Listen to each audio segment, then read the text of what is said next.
We'll do a little quiz first. Let's just think about the Attorney General's race for a second. Who's running? There's a really big clue on the agenda tonight. Come on. All right. Thank you. Good. Good. All right. And who else is running? Paxton's running. And Dan Branch. Anybody else we don't know about? That's it for now. Okay, that's it for now. Okay, good. Well, you know, the reason we talk about that is because it's my hope that you will get to meet all of these candidates for the statewide offices. People are beginning to really appreciate how much we hustle in Montgomery County and how savvy you are about politics and our values and finding candidates that really adequately represent our values. So tonight, I'm very pleased that we have Barry Smitherman here tonight running for Attorney General, recently, well, still on the Railroad Commission. So I will keep my introduction short, and that way you can talk about whatever, but if you will, please help me welcome Barry Smitherman.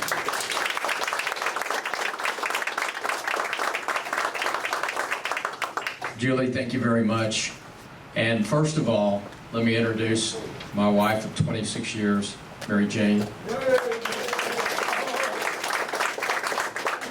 Mother of 4, the oldest one is 23. Will be graduating from Texas A&M in 2 weeks.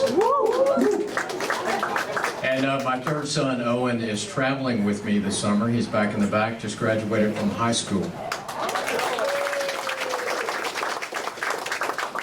Listen, we want to thank you all for everything that you have done for us and for America. Last year was our first time to run for office. We're not career politicians. We won with 74% of the vote last November to fill out the remaining 2 years of a Railroad Commission term. It's normally a 6-year term, but we filled out the remaining 2 years. In Montgomery County, we received 88% of the vote in November, so thank you very much. But really, more important than what you did for us is what you're doing for America. Because you've realized that our country is headed in the wrong direction. That no country can sustain $17 trillion in debt. And that if we look back over history, history is replete, whether it's the Greeks or the Romans or the British Empire, with once preeminent countries that have fallen into disrepair and are no longer preeminent. And because of where they find themselves, eventually they're unable to be the shining city on the hill, the beacon of freedom that America is now. I also want to thank you for challenging candidates to tell the truth. Like you, we're tired of people who promise one thing when they're running for office and then do something else once they've gotten your vote and are elected into the office. And I think what you do by seeing candidates up close and personal, having us fill out your questionnaire and submit that, is that you get us on the record on what we stand for and what we believe in and what we will do once we're elected to these jobs. So keep it up, keep doing exactly what you're doing, because we know that our candidacy will be stronger because of that.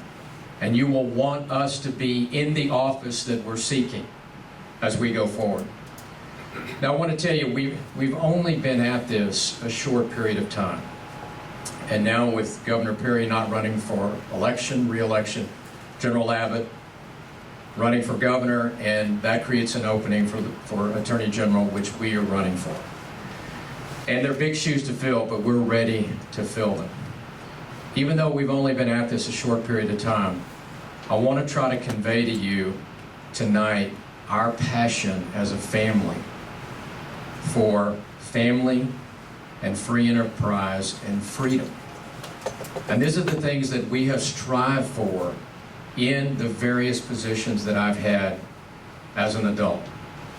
I want you to also know that everything that I've done in my professional career, including now as chairman of the Railroad Commission, is designed to prepare Texas to be a land of prosperity if everything outside of our borders goes badly, right? We have to be prepared in Texas to be the place where you can raise a family, have a business, worship as you choose, and have freedom regardless of what happens to the rest of the United States and the rest of the world. Now, some of you may know a little bit about me. I want to tell you a little bit about my personal background and a couple of things that really have highlighted my thinking on family and free enterprise and freedom. I grew up not too far from here in Highlands, over on the east side of Houston, working class neighborhood. My mother was 18 when I began my life, just out of high school. In fact, she got married while she was still in high school. My dad had just graduated from Texas A&M with a degree in animal husbandry, but he couldn't find any jobs teaching animal husbandry. So they moved from Central Texas to Harris County. Now, I don't know if it was because he was a bad teacher or the fact that he only had one eye. My dad had been injured as a child and had lost an eye. And when you looked at him, it was not a pretty sight. But his family was so poor that they could not seek proper medical attention. So I thought back on this the other day about the circumstances around my birth and how I was raised on the east side of Harris County. And I reflected on it in the context of the pro-life debate at the Capitol just a couple of weeks ago on House Bill 2. Now imagine this scenario. Had Planned Parenthood been around when my mother had been carrying me, 18 years old, high school education, no job, married to a man with no job with one eye. I can imagine that had they sought counseling at Planned Parenthood, they would probably have been advised, this is not a good time for you to have this child. And yet, as a result of my birth, only in America can you come from Highlands to be the chairman of the Railroad Commission and a candidate for Attorney General in the great state of Texas. So it was a terrific, listen, it was a great place to grow up. I went through public schools, I played football and baseball. I went to Texas A&M where my dad had gone, and then to the University of Texas School of Law. And at A&M I graduated with highest honors. I did that because when my mother was raising me, I was so afraid to bring home a B that it carried through college and law school. And I think we've lost a little bit of that, all right? I don't care what the motivation is, but hard work pays off. Whether it's to please your parents, to please yourself, or you're so self-aware that you know if you work hard you'll have a great job, or you just want to avoid the whipping if you bring home a B. Whatever it is, we've got to get back to that because it works. And it works all the way through your life. From there, I then went up to graduate school up east as if I didn't have enough school, and finally, I began a productive career in the private sector. And there's one thing about being in the private sector, and I'm sure there are some business owners here, is you better get up every morning and work all day long because your competitor is going to do that, right? If you're not taking care of a customer, if you're not providing a service, if you're not coming up with the next great idea, then you run the risk of your business going out of business. Well, that's not what happens in government. In government, we have no natural predators. There's nobody who can take us down because we're not subject to the forces of competition. And so what happens invariably, government gets bigger and bigger and bigger unless you have someone at the top of the helm that is ready to shake things up and require government to act like a business. At least require government to perform, to not always get bigger, but to produce some results. I spent 17 years in the private sector as a lawyer and as a banker. And I can tell you every day, my competitors woke up wanting to take my customers away from me. And that's what made me work then. It's what makes me work now. 3 incidents that I had while I was in that career that really shaped a lot of my philosophy of where I am now. In 1990, I went to the Soviet Union on a 3-week mission. Now, I thought we were going over there to help them understand a market economy. This was when Gorbachev was leaving and Yeltsin was coming in to power. Now, as it turned out, my trip was full of spies from the U.S., and their delegation was full of spies from Russia, so I think I was the only non-spy on the trip. But something remarkable happened. I saw a country that does not have free enterprise, where the government provides every service. The government owns everything. The government provides the jobs, they provide the cars, if you want to call them that, the food, which is rotten. Nothing works. The elevators in the finest hotel don't work.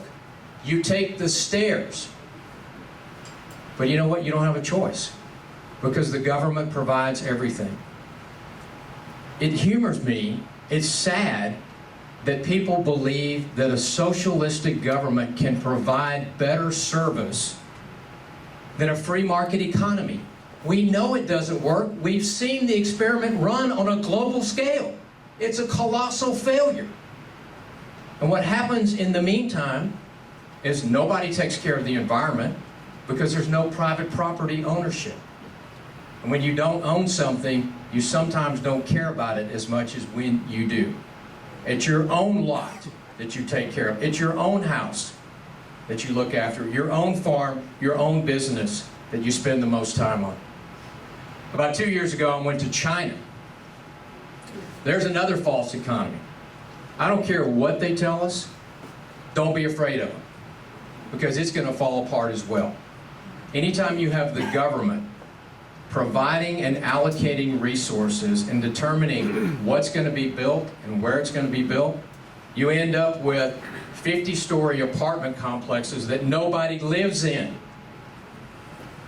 We've got to resist that. That cannot happen in America. America must continue to be a free market economy, because free markets allocate resources, capital, and humans better than any other model ever tested on earth. Amen. And it's frightening what is happening at the federal level, because what we see there, particularly with Obamacare, is an attempt to take over portions of the economy. In the case of healthcare, about 15 to 20%. Now think of what we would do if suddenly the federal government decided they were going to own every car dealership in America. Well, that's about the same size as healthcare, as a percentage of the economy, the automobile industry. You think that would be a good thing? You think you would actually get quality cars? You think you would actually get good service when you go in for a repair? Of course not. You'd end up with one car, one model. If you like a blue Chevy Impala, great, you're going to be happy. But that's the only thing we're going to produce. Smart cars. The little bitty one. The second thing that shaped my adult outlook was, of course, 9/11. I was in the securities industry in 9/11, and I had been in Lower Manhattan on many occasions. I was in Chicago that day. And what we realized that day, we're at war. And we're at war with an enemy that plays by a different set of rules than we do. They don't care about human life. They don't care about the sanctity of life. They don't care who they hurt in the pursuit of their mission. And yet, even today, our president continues to say there's no such thing as radical Islam, that there are no terrorists, that Al-Qaeda is on the run, the Taliban has been disbanded. Make no mistake, this will be a war that we will need to wage for the remainder of our lifetime. And we might as well suit up and get ready to do it, and not be kowtowed into political correctness, because we have to push back at every turn. The third thing, which dramatically altered my career, was in 2002, along with Michael Barry and Mark Ellis, you know Michael Barry, the radio commentator, former city council member, we believe that Lee Brown was leading the city of Houston in the wrong direction. Spending too much money, borrowing too much money. So we wrote an editorial that highlighted the problems, and we have some copies of them here. And we thought it was pretty balanced. We said, look, stop spending all the money. In fact, limit your expenditures to the growth in population plus the CPI. That's still a big number, but you shouldn't be spending at 8-9% compounded and then borrowing on top of that. That editorial ran on April the 15th, 2002, tax day. On April the 19th, 2002, I was unemployed. Lee Brown was not happy about it, called my boss. Suddenly my high-paying job was no more. But you know what? God has a plan for every life, a plan for every life. And so we started over at the bottom. I became a baby prosecutor in the Harris County DA's office at the age of 43. And after everyone got through laughing at me, I became a good prosecutor. And in fact, my specialty was prosecuting family assaults, particularly assaults where the man has beaten up the woman, usually a girlfriend, but sometimes the wife, and she later says it didn't happen. And we prosecute those cases in Harris County. And let me tell you guys, there's nothing more rewarding than putting a guy in jail who's been beating up his wife for a long time. I could finally tell my children, what you do for a living? I put bad people in jail. Really pretty simple. And I planned on doing that for the rest of my career, but Governor Perry had other plans, and he appointed me to the Public Utility Commission, and I was there for 7.5 years. And at the PUC, my #1 priority was maintaining the most competitive electric market in America, which we have here in Texas. Electric rates are down. And ensuring that the federal government did not require us to interconnect with the rest of America. I don't know if you know this, but we have our own grid. We are not interconnected with the rest of America, yet they're always trying to find a way to do it. And we resisted that. We kept them at bay, and they're still at bay today. And then Governor Perry appointed me to the Railroad Commission 2 years ago, and I ran last year and won in my own right. Let me tell you what we've accomplished at the Railroad Commission in a short period of time. We have issued more oil and gas drilling permits in the last 24 months than we have done in 30 years. Now let me tell you how we do that. We put the right people in the right seats with the right motivation and tell them what the mission is. And by doing that, we allow oil and gas to flow in Midland and South Texas and be refined on the east side of Houston, creating all these great paying oil and gas jobs that we have here in the energy capital of America. We also did something unique, which caught a lot of people by surprise.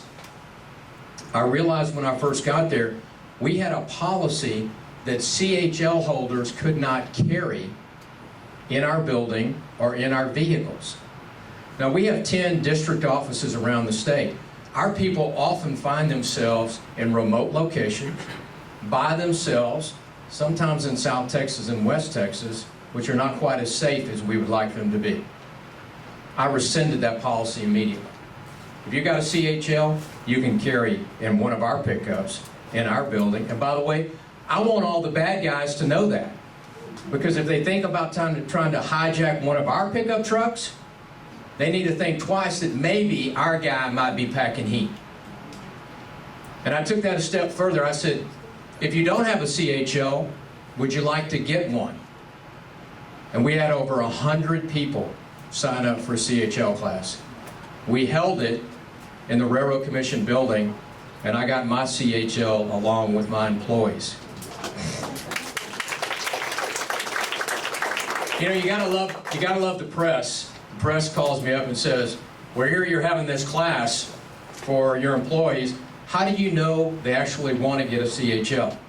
And I said, because we've had over 100 sign up. That was the last time the press called on that. Now we're going to take it and we're going to go out into the district offices. We're going to make that available. And the last thing we have done, which is maybe the most important, which is one of the reasons I'm running for Attorney General, is that I have sued, along with Greg Abbott and Rick Perry, the EPA 7 times over boneheaded, misguided, non-scientific rules that would kill the oil and gas industry. Let me tell you, this group in Washington has an agenda, and it's a climate change agenda. I started fighting this in 2009 when they were going to pass cap and trade. And one of the articles that you have in your packages, I wrote an editorial. It's something I like to do. I like to express my feelings. And in this I said, Texans will pay a price for cap and trade. It is designed to take money from us and send it to the coast. And we killed it. We killed it in the Senate. It passed in the House. In fact, some of our Houston Democratic congressmen and women voted for it. At which point, I made a statement, voting for cap and trade is like treason. You should be tried for that because you're trying to unilaterally disarm the American economy. Our economy runs on fossil fuel. Every economy in the world runs on fossil fuel, and we can tell you, your access to affordable, reliable energy determines your quality of life and your longevity. When you have access to energy, you live a long, comfortable, prosperous life. When you don't, it's short and miserable. I like long and prosperous. And the rest of the world does too. And we're winning those lawsuits. We have one that's going up to the Supreme Court this fall.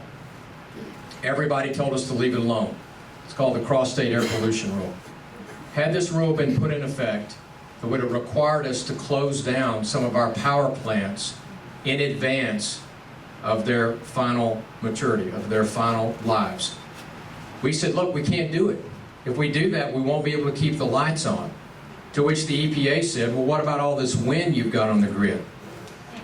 And we said, look, the wind doesn't blow all the time, and the sun doesn't shine all the time, and that was a concept that they really couldn't get. So we had no recourse but to sue. We won at the U.S. Court of Appeals for the District of Columbia. And what I love about this administration is when they win in court, they say, oh, of course we won. We've got right on our side. When we win, they run to the Supreme Court. So they're running to the Supreme Court on this, and I hope we can argue it either this fall and in the spring.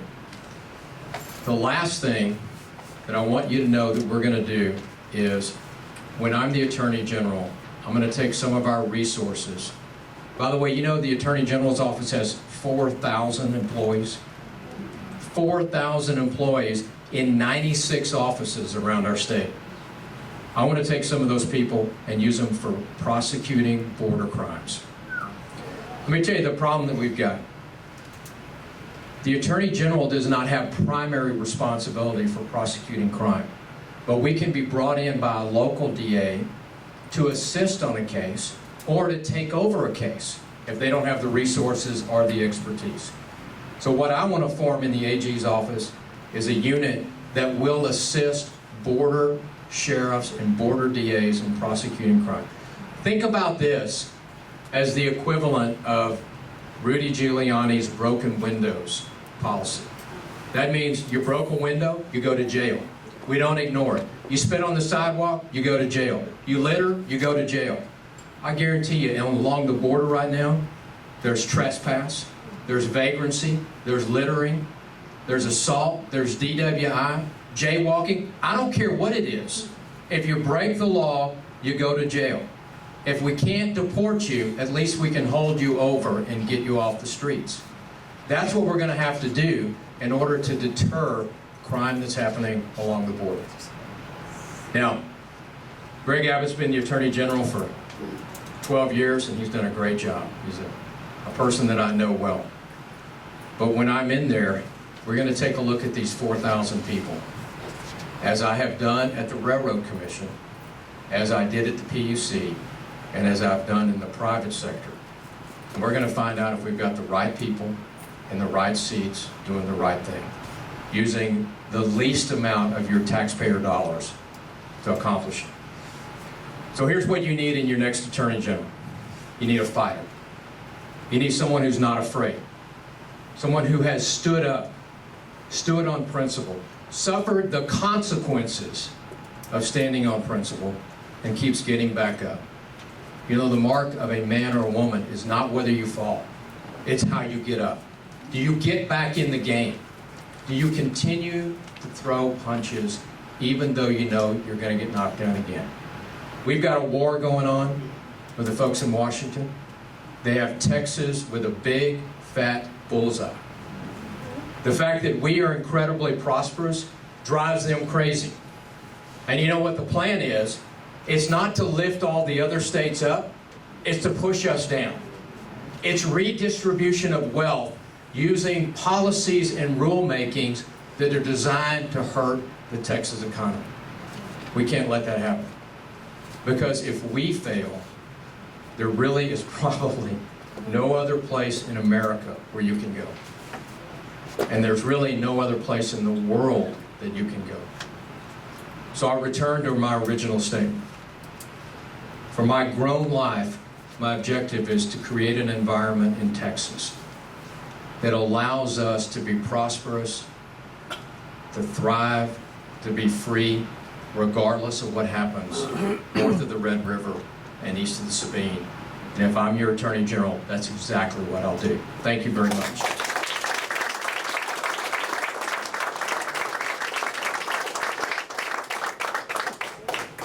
Questions? Yes, sir. Do you want to? Here, why don't you use this, sir, buddy?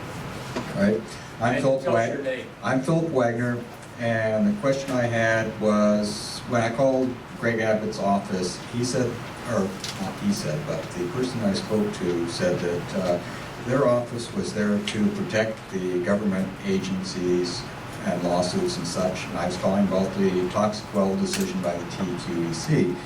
My question to you is, would you, at least, if you office receive such a call, hopefully your response might be something more along the line. We need to at least look at it and see what their decision is. Yeah, thank you, Phil.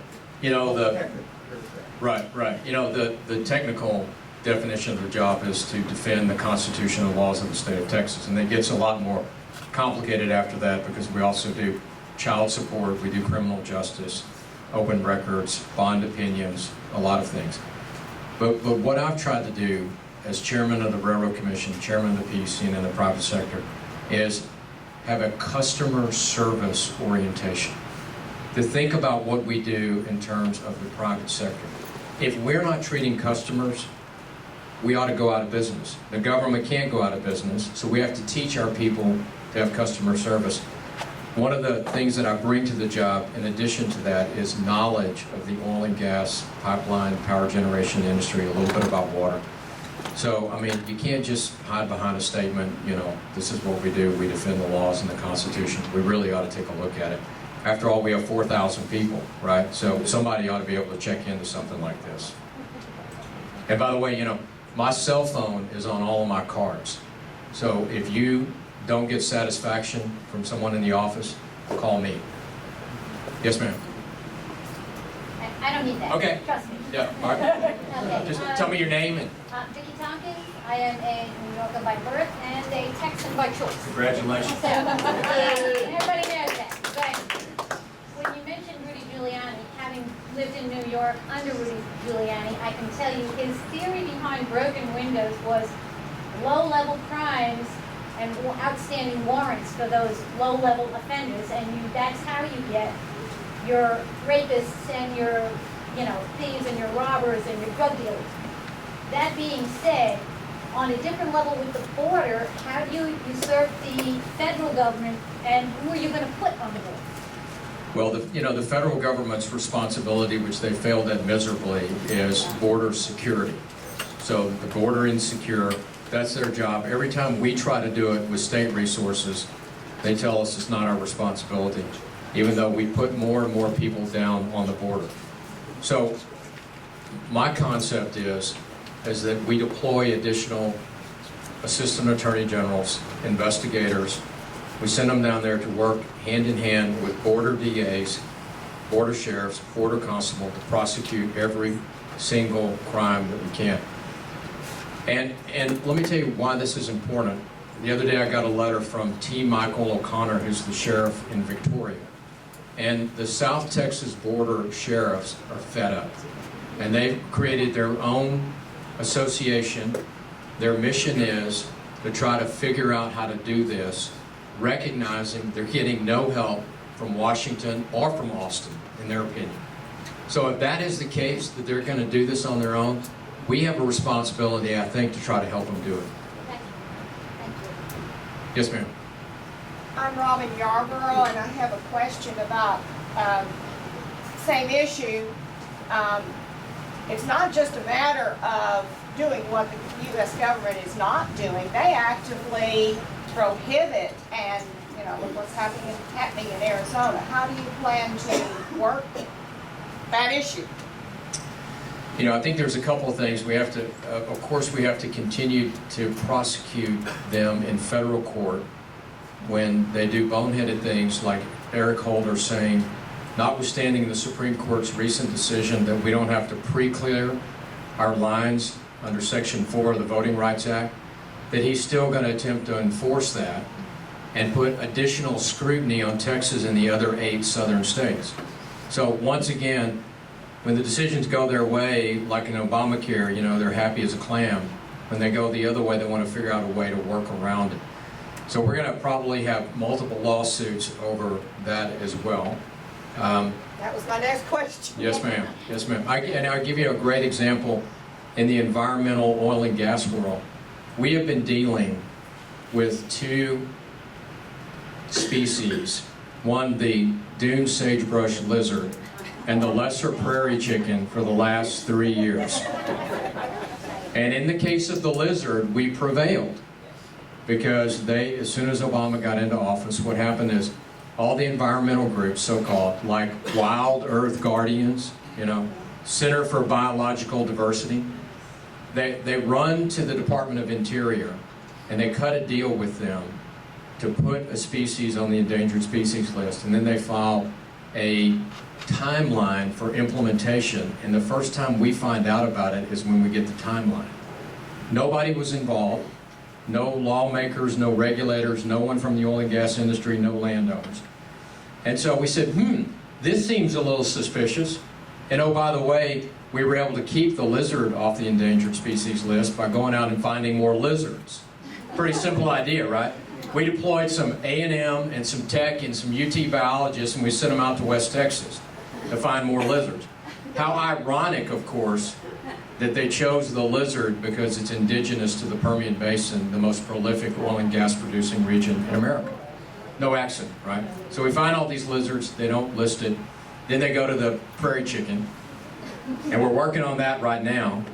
But what we think is, we think there's been a lot of backdoor negotiations between the Department of Interior and these environmental groups and the Department of Justice to hatch these settlement agreements, and then we find out about it. So we've asked for the emails, and they don't want to give them to us. So 12 attorney generals have sued, including General Abbott. I can't wait to be a party to that lawsuit, because I guarantee there's a smoking gun in there somewhere.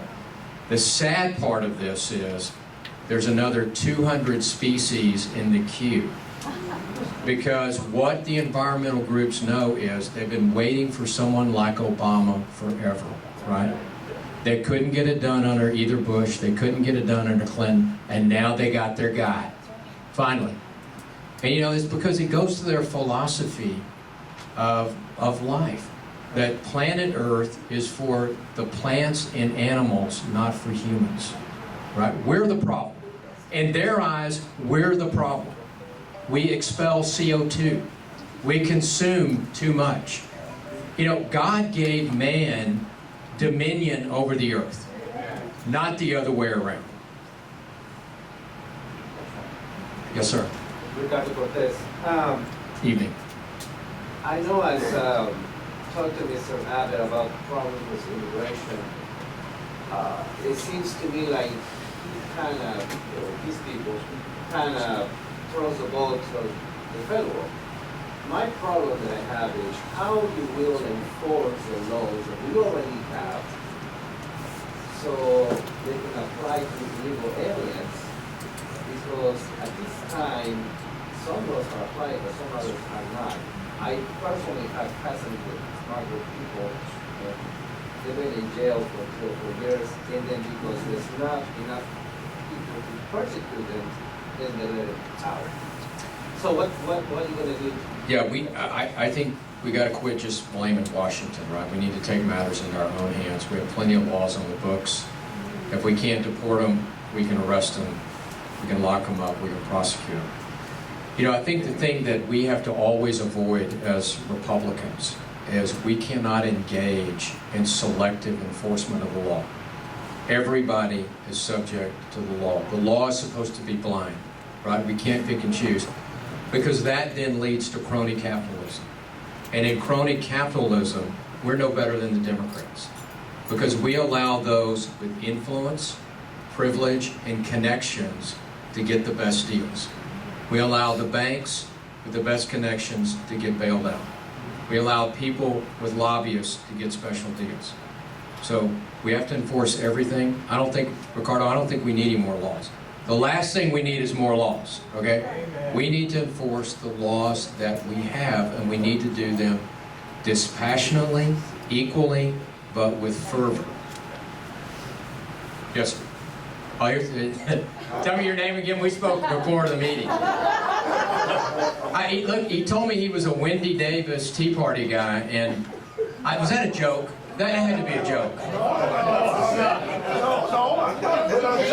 I'll bring this in. This is Barry Smitherman. You know this Tea Party? Tell the people who they endorsed in your race last time. I don't know. Okay. But you know, listen, but it doesn't matter. Yeah. Because here's the thing. Every race is a fresh race. Yeah. And we had never run for office last time. So the challenge we faced was introducing ourselves to everybody in the state of Texas. Now let me tell you, it's a big state. There's 26 million people in this state. And we met a lot of them, but a lot of them we didn't. And it might not surprise you, but sometimes in campaigns, people lie. I know you're shocked. I know you're shocked, but let me go. Wait a minute. Wait, you already got your question. No, that wasn't a question. All right. One You're question. scared of me. My wife is so enamored with you. She was just smile. My wife used to sit down. But anyway, now look at the smile on her face since I've got 26 years of bliss. Well, you got to worry about me now. Let me tell you, I've never been afraid of anybody in my life. Well, I can believe. Let me put it this way about Wendy Davis and come at you this way. Michael Berry, you mentioned him, and I will say he's probably the smart. I've been on the radio a lot.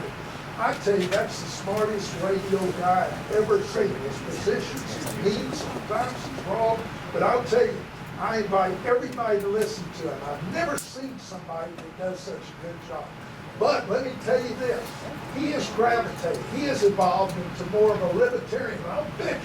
I'll bet you right now, and I have too, but I'll bet you that he would not agree with you on your first presentation about Planned Parenthood. They do more than abortions. But We're going to respectfully disagree. Well, listen, We're going to respectfully disagree on that. what's your philosophy on libertarianism? You are faced with this deal. Y'all have gotten all these women so upset around the state with some grants and everything. Okay, let me respond. I'm here to make speakers look good. You're doing a great job, too. By the way, Michael Berry, I supported Michael Berry for mayor when he ran for mayor. I don't know if y'all remember that. He was like 29 years old. People thought I was crazy. I said, this guy is smart, all right? We need this guy as mayor. Now, God had another plan for him, and he's influencing probably more people now than he would have been had he been mayor. So we should never worry what happens in a situation like that. I would let the women here speak for how they feel about what the legislature did. I'll say Mary Jane was there and testified in support of House Bill 2. She waited in line. She got there at 5:30 in the morning. She got there at 5:30 in the morning, and our daughter was there. Our daughter was there as well. And you know, I thought this was a reasonable attempt to require abortion doctors to be up to the same standards as a regular doctor, right? require the facilities to have the level of cleanliness, sterility, and equipment found in your nearest ambulatory care facility. And then the 20-week portion is pretty clear that you've been ignoring this for 5 months. We've got it. This is a child. All right, it's a person. All right, come on. You know, the history behind this, and if you want to be bored, go back and read Roe v. Wade. Read it from top to bottom. And what is really interesting is that forever, our law said that after the child quickened, after it had movement, it had protection. And it was only when we got into the 1800s that this began to change. But only the Romans and the Greeks allowed unlimited abortion. And even the Hippocratic Oath cautioned against it. So for a long time in our history, we had respect for life once there was movement. Now we just say after 20 weeks, and that's the way we approach it now. Yes, Mary Jane. Wendy Davis is the poster child for Hail Satan chants, Oh, yeah. for bottles of feces and bottles of urine.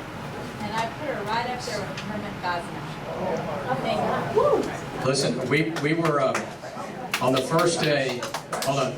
On the first day, we joined our church. We were praying in the rotunda, and the pro-abortion crowd was dancing around us like Salome around the head of John the Baptist. It was so foul, screaming in our face, trying to intimidate us, and you know, the silent majority will sometimes not be silent. Let me take this gentleman back over here.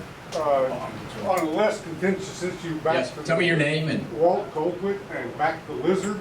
I'd like to say that the environmental movement is a federal opportunity to extend their power unbelievably well. I mean, they come into the states, like you're talking about the Lizard in the Permian Basin, where I grew up, by the way, and they're extending their power into the states, and it's a wonderful opportunity for them. And I think you ought to look at it like that. It's not about lizards, it's about political power. It is clear, it's not only is it about political power, but it is about diminishing our ability to be energy independent in America. Let me tell you, for 50 years, presidents have promised you energy independence. We are going to get there in the next couple of years. We won't have to import any oil from Saudi Arabia, from the Middle East, all the countries there, from Africa, from Nigeria, and eventually the Russians are going to have to find some customers because American oil will displace Russian oil in Asia. This is all happening because of that patron of the woodlands, George Mitchell. The great Aggie, George. It cracks me up. The other day, the New York Times ran a piece. They can't let the man rest in peace. The New York Times runs a piece trying to say, oh, Mitchell didn't refine and invent fracking. The federal government did. I guess like the internet, right? Ridiculous. Listen, this is the technology that has changed the world. It will enable us to be energy secure and keep great paying jobs here in America. Now, who hates that? OPEC. OPEC. Don't think they have lobbyists in Washington? That's right. Yes, sir. Oh, I'm sorry. Paul. Paul right here. Hold on. Paul Gabolis. Two questions. That commission, can you specify two things that you did? One, to reduce costs, or two, to expand free enterprise? Certainly. I'll tell you. Could you repeat the question? Yeah, at the Railroad Commission, I assume under my leadership, what did we do to reduce costs and promote free enterprise? You know, the oil patch is pretty free enterprise already, but when I got there, we had a backlog of permits. So it was taking 5 months to process an oil and gas drilling permit.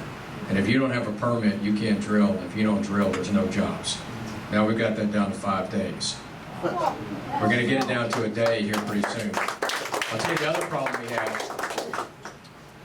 We also regulate surface mining. So in Texas, we burn about 40% coal to make electricity, 40% gas, 10% nuclear, and the other 10% is wind, solar, hydro, and everything else, okay?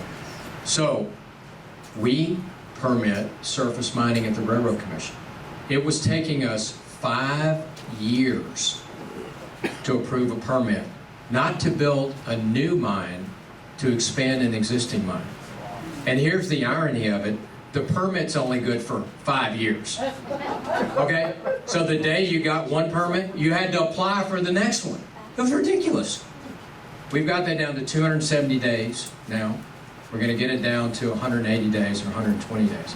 That was a direct directive from me that we will do this faster. This morning, we approved our budget for next year. Now, we got some extra money from the oil and gas industry to improve our IT system because we want to get rid of the paper. We want to go paperless. And again, if we're doing our work quicker, we're creating more jobs for the industry. In my personal budget, which is the only one I have control over in my office, we took a reduction for our 14 budget back to our 13 budget, actually slightly less. My two other colleagues, they both took a 10% increase in their budgets. I said, we don't need it, we're fine. My people don't need a raise, they're happy, we got jobs, we're proud to be here. So those are just, Paul, those are two examples. And you know, let me tell you, the most important thing I did, first thing, the day I became the chairman, I wasn't the chairman in the beginning, but my colleagues chose me to be the chairman. I accepted the resignation of our executive director. Been there 12 years, the place was in total disarray. When we got the right person in the right seat, you guys, men and women who have businesses, you get the right person in the right seat with the right incentives, I don't have to do a whole lot then. Yes, sir. Oh, I just want. I like your shirt. Oh, well, thank you. By the way, you know, it was really a privilege. Last year, I was on the campaign trail often with, I always just want to say Ted, Senator Cruz. Senator, and you know what's really hard is to call him the junior senator from Texas. That doesn't fit, okay? That just doesn't fit. And often when we were on the trail, I got to speak first and then he spoke after me, so I was the warm-up act. And let me tell you, I was glad I went first, right? Because that guy is amazing. Oh, yeah. Yes, sir. Yeah, he's absolutely elegant. It's the only way you can describe him. His wife, too. And my name is Jim Doyle, and Steve Toth asked me to go to Austin to confront these hounds of hell, and that's exactly what they were. Yeah. These people, they were paid to do what they did. They were here on abortion. They were up in Madison, Wisconsin on unionizing state workers. They were the same gang. And these people they put on a show. They were actually dancing like an act at Las Vegas or someplace. And they would, they were pretty good at hollering, yelling, but they really go around, they're just out to destroy this country is what they're basically trying to do. And they were, of course, trying to promote abortion, but I circumvented a few things that they were doing. And one of them had a thing about the back alley will come back with the coat hangers around their neck and bloody aprons, and I told them that, look, a back alley abortionist would be cleaner than most of the abortion chambers that we have in this country today. Most of them have rats running through them, bugs. They're bloody. They don't even change the sheets on the deal. They have shut down several of them and went right in. Pro-lifers went right in and documented this, that these places were filthy. They had, like I said, rats and roaches and everything else in them. You wouldn't want to take your dog to a place like this. And yet they were taking women there, performing abortions. Some of them would die. Some of these women had problems. They didn't care about them. Just kick them out the door and tell them to go to an emergency room. Very few abortionists even would take that person personally to an emergency room. They just want to. They're just there for making money on an assembly line basis. A couple of comments. You know, the Constitution guarantees the right to peaceably assemble, not to violently assemble. And what was so disturbing about that, the subject matter, set that to the side, is the ability of one group to disrupt the Republican process, right? We elect people to go to Austin, to go to Washington, to vote for us, and to cast their ballot hopefully in accordance with our wishes. But that is our system. But by frustrating the ability to cast that final vote in the first call session, that was inappropriate. That was not what we see in a civil democracy, all right? If you want to sit there, if you want to occupy all the seats, if you want to fill every space in the Capitol, if you want to sing and be polite, that's fine. But civil disobedience in that particular way is not allowed. Our people were polite but firm. Their people were shrill and gross. Why didn't they haul them off? Shrill and two guys. Let me say just sort of two people that I think are great examples for all elected officials. I was so pleased that Governor Perry kept calling them back until they get it right, right?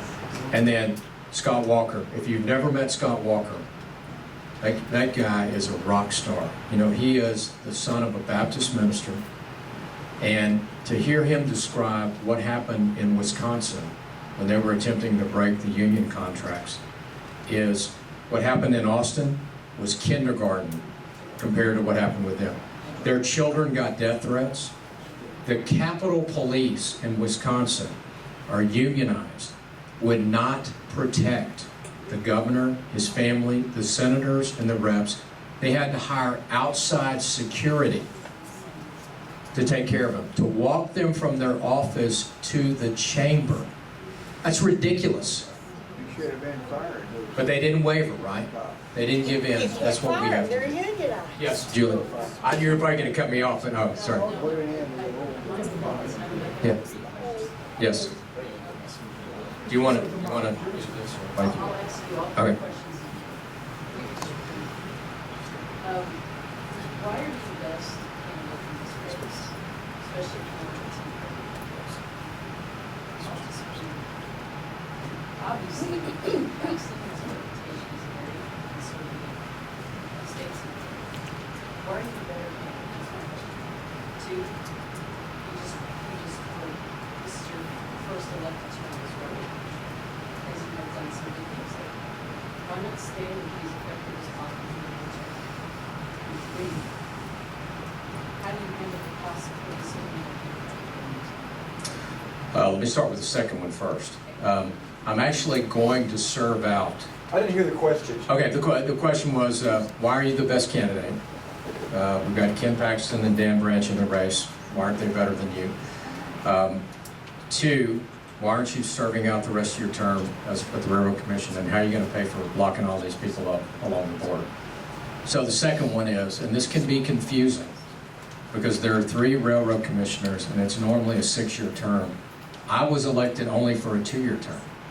My term expires at the end of next year. So I'm not bailing out in the middle of my term. In fact, I'm just like Ken. Ken got a 2-year term in the Senate.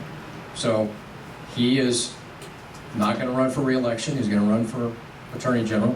I'm not running for election. I'm running for Attorney General. So I'm completing the covenant that I made with the voters. How are we going to pay for locking all these people up? Look, public safety is the highest priority we must have for our citizens. A safe society is a free society, is a society that is able to be prosperous, to create jobs, to have good schools. Everything flows. If we're not safe, we can't do any of the other stuff. You know, it's sort of like the second paragraph of the Declaration of Independence: life, liberty, and the pursuit of happiness. Life comes first. If you're not alive, you can't have liberty and pursue happiness. If we're not safe, we can't do anything else. We got to find it. So we'll have to cut some expenses. We'll have to reprioritize. That's what businesses do, right? You reprioritize. That's what households do. You know, if we can't pay the bills at the end of the month, the magazine subscription and the cable goes. Well, maybe not the cable. The magazine subscription goes. Here's how I answer the first one. You have a clear choices in this Attorney General race. You've got a House member from Dallas. You got a senator from Plano. You got the chairman of a major state agency. I'm going to argue that the skill set needed to be an attorney general is the skill set that I have. You got to know your way around a courtroom. As a prosecutor in the Harris County DA's office, I know that. You have to know how to run a large agency. Legislators don't really run anything. You know, they cast votes. They have a small staff, and they're part of a bigger organization, but they're not in charge of making sure that 4,000 people are doing the right thing with your money. And the last thing, I don't know that much about Ken and Dan's personal lives, but I can tell you that a kid that grew up in Highlands, who fought his way through public schools, graduated summa cum laude at Texas A&M, got into UT Law School, went to graduate school at Harvard, was a successful businessman, got kicked down to the ground and got back up and rebuilt a career. That's the kind of person you want as Attorney General. You want to fight.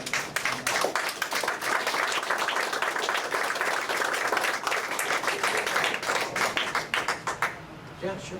Yes, ma'am. Hi, my name is Jackie Meyer, Hey, Jackie. and so far y'all been all really nice. Oh, so. God, I should have cut it off. So I do have some difficult questions that I'll Sure. like some answers. Plural, right? If I can get away with it, I'll see how far I get. I'm here all night. I understand that you had the privilege of speaking to Obama about smart meters. No, that's not correct. We can't hear the question. I wanted to find out if I had heard that he had had an opportunity to speak to the No. Obama administration about smart meters. That was a rumor. Okay. I did go to Washington in my role as chairman of the PUC on a task force on grid reliability, keeping the lights on. And one of the aspects of that the Obama people wanted to talk about was smart grid. But we didn't meet with the president, we didn't meet with anybody.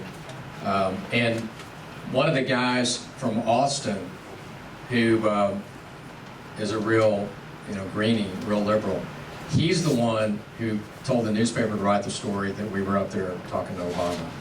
Not true. Okay, so how do you stand with where we are in the state of Texas and smart meters?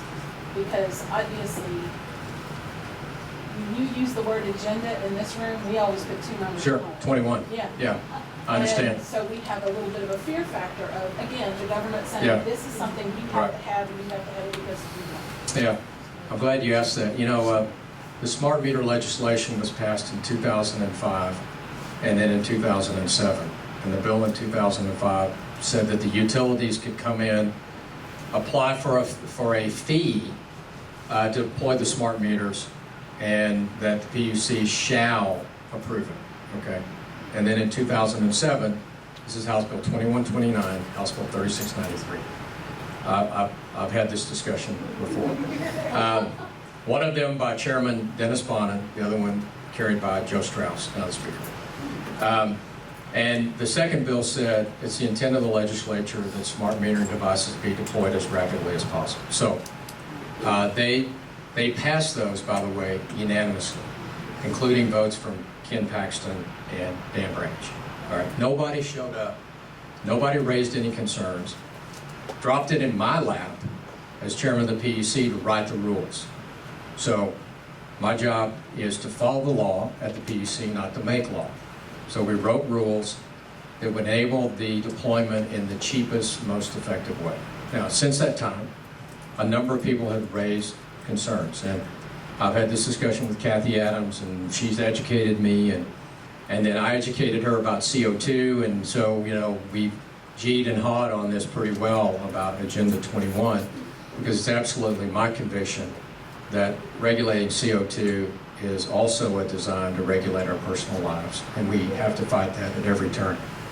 So now that we know that there are some people concerned about it, in fact, I wrote a letter last week, we've got copies of it here. The law prohibited me from getting involved in PUC matters for 2 years after I left, and my 2-year anniversary was July the 8th. So I wrote a letter to the commissioners asking them to allow people who want to opt out, and to keep the expense as low as possible. So you can get copies of that. I think they're going to meet on August the 9th, which I think is Friday, and I think they're going to do that. Do we get more? Or was that tough enough? Well, just curious along with that, I understand that Harvard was your school of choice to go to? I went to graduate school at Harvard. I'm a fighting Texas Aggie, class of 1980. Then I went to the University of Texas School of Law. And then I got a full fellowship to Harvard, yeah. The fellowship probably did it there, and I was like, there's really nowhere else you could have gone. That's free! They paid my way. They paid my way, and I got to go to a lot of Red Sox games. Can't be a fellowship. I was just like, somebody else should send that board to another school. You know, listen, you know, my parents were wondering when I'd start to work, but because it was free, it was the only school I didn't work my way through, so I took it. Yeah, yes, sir. Can I follow up on a statement of yours with an insight I'd like you to share? You talked about the legislature makes the law, you establish the policy. We write the rules. Write the rules. Right. I'm worried about bureaucracies writing too many rules without follow-up from the legislature. Where is your position on how that should be handled so Yeah, that the bureaucracy does not run our lives? No question. I mean, we have a real problem of this, particularly coming out of Washington, but Austin has some blame as well. You know, the bureaucracy is unelected, and they might take a simple one-paragraph law, and by the time they write the rules, you know, it's 10 pages. Obamacare, which is something like 2,300 pages, I'm told when they get through writing the rules, it'll be 100,000 pages or so of rules. And so it's maddening, right? It's unbelievable. So then you have to hire the right lawyers and lobbyists to help you negotiate.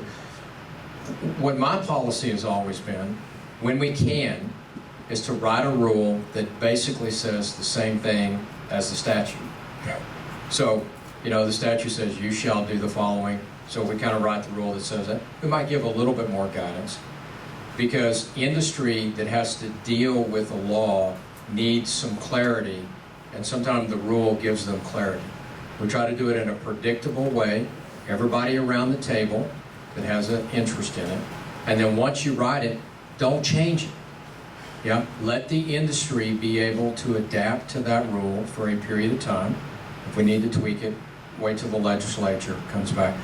You know, I would often have lobbyists come into my office, both at the PUC and the Railroad Commission, and want me to interpret a statute in a different way. My response is always, go down the street, file a bill, get them to file it. When they adopt it and it changes the language, we'll be happy to do it the way that you're suggesting. I don't make the laws. We write the rules and we enforce the policy. Same way with the Attorney General. I mean, the Attorney General is not a policy-making body. It is a law enforcement body that has other tasks like child support, crime victims, open records, opinions. But, you know, we always say as Republicans or Tea Party independents that we don't like activists that are not elected. Okay?